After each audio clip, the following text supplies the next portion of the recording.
As temperatures continue to drop, one of the biggest dangers of winter may not be outside, but rather in your own home. Lexington Fire Department officials say that carbon monoxide poisoning is one of their biggest concerns this season. Mike Linden has more on that.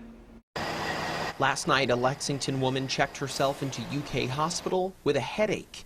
It turns out her apartment on Patchen Drive was slowly filling up with carbon monoxide.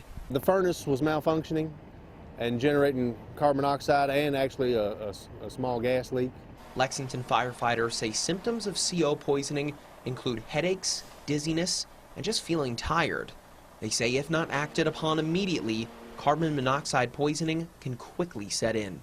Lexington Fire Department officials say it's not just the lower floors of homes affected by carbon monoxide leaks, that if the furnace is still running at the time of the leak, that the gas will spread throughout the home evenly, and that includes the upstairs. Carbon monoxide is colorless, odorless.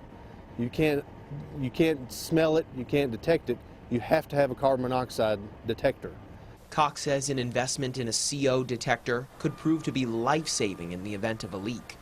He says had the woman not gone to the hospital, they could have been responding to a much more tragic call. Depending on how much that furnace was called to run, if it got real cold and it called on that furnace to run a lot more, there's a potential it could have built up to a fatal level. In Lexington, Mike Linden, WKYT. And firefighters say if your home has gas appliances or an attached garage, a carbon monoxide detector is essential.